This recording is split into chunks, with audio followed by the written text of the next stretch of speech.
Beach FM, locals talking to locals. My pleasure now to welcome to the program the Mayor of the Kapiti Coast, K.Gurunathan. Guru, good morning. Welcome to you, sir. Good morning, John, and good morning to the listeners.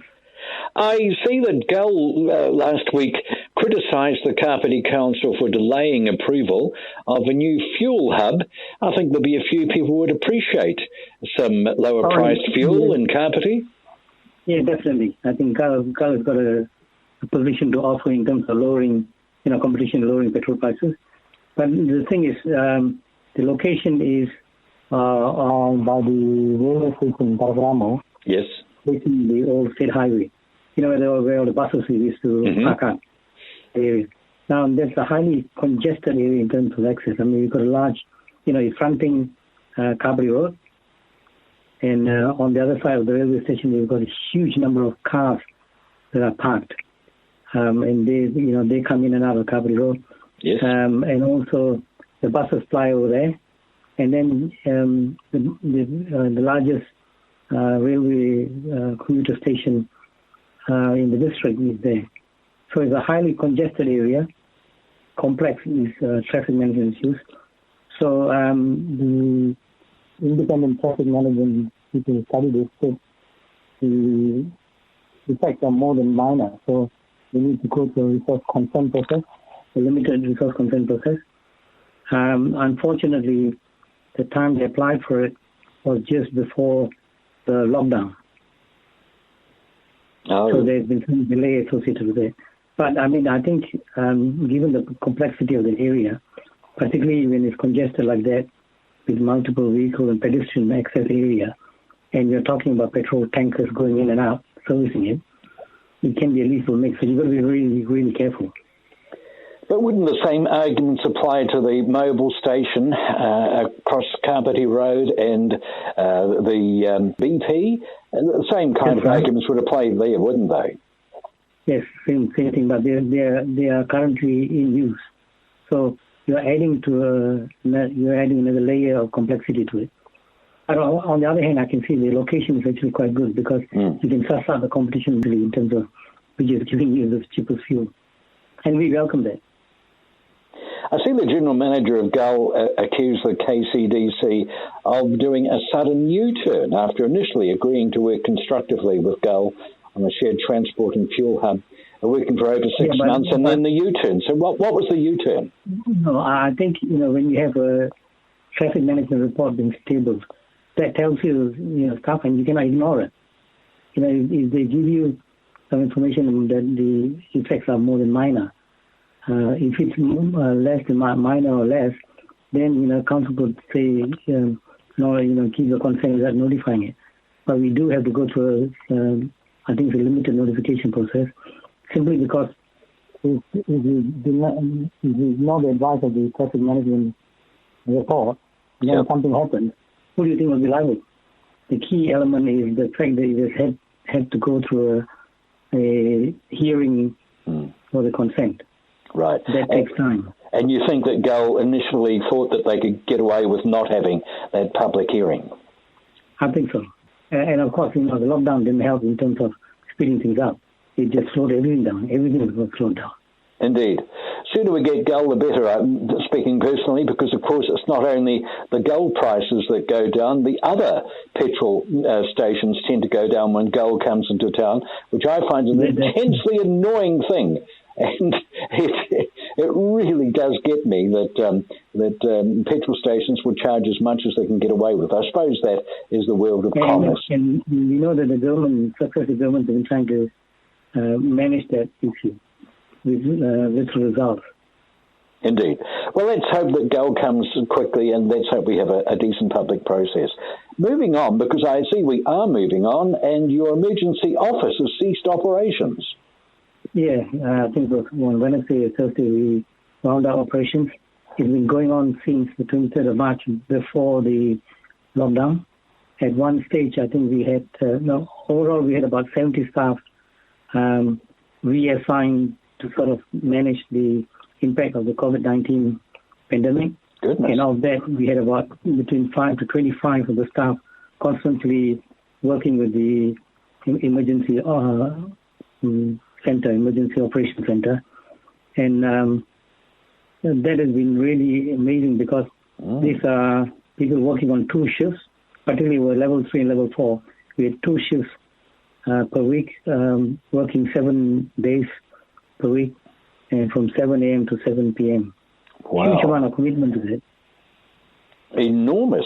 And you say this began before the lockdown began, so obviously a fair bit of anticipatory work, preparation work has been done for That's right. this. Because as the controller, James Jefferson, said recently, last weekend when we wound up the operations, he said, no amount of planning could have ever prepared us for an event of this nature. And I must tell you that there's stuff has been going on in the background which people may not know. And before the lockdown, when we just started the level 3 alert, in my office we had medical officers come in and advise our welfare team and the controller, and they gave us a profile of the virus's impact. And when we use the virus impact on who are vulnerable and susceptible to this infection, we overlaid that with our demographics, and the figure for potential loss of life was more than 200.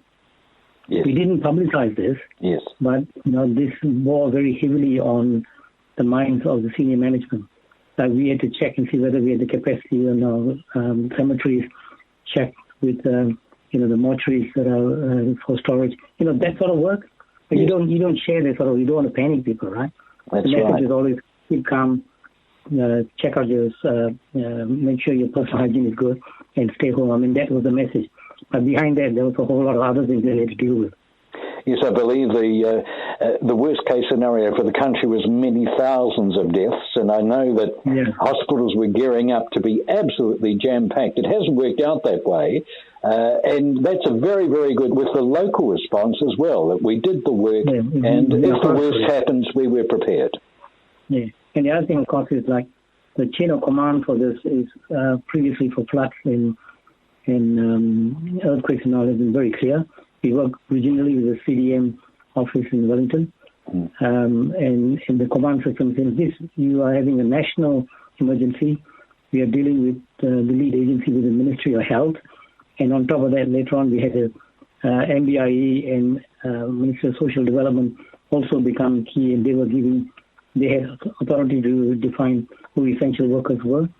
So at times we had conflicting directions being given. Yes. So it has been really difficult, particularly with the controller working with social organizations, apart from the ones that readily work with us like the Red Cross and Salvation Army. So it has been difficult. But having said that, we managed to get all the processes and worked really well together. So kudos to all of you. I salute the mind. I agree. Yes, I've had some dealings with some of those people, and I think it's been a wonderful operation. Congratulations to all involved. Not that we're declaring victory, because we're still in a certain state of emergency, and let's hope that office doesn't have to be reactivated.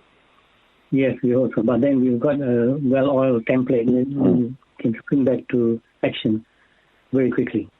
Now, how are we going with the shovel-ready projects? That's really, really, really interesting question, because we didn't discuss this the last time, I think. And we put in 9 projects. We also supported 2 other projects that are coastlands projects. And we just got the response from the Crown Infrastructure Reference Group. And they had almost 2,000 applications from across the country. Mm-hmm. They literally shortlisted it to 802. This has then gone to the Finance Minister, the Grant Robertson, the Economic Development Minister, Phil Tyford, and Infrastructure Minister, Angels. So what we are now waiting for that. So we've had 6 projects on the shortlist approved to go to the next stage. Okay. And 2 more referred to the potential support from the Provincial Growth Fund. And apart from all that the district has been able to get, 2 other projects which have been privately sent for was the Whale Song, and one from the Energize Otaki Group on a energy project in Otaki. So we've done quite well, but it's early days yet. We are keeping our fingers crossed and see whether, I'm sure we will get something out of this, which will be really, really good. Any indication of when we might have some shovels actually moving some earth?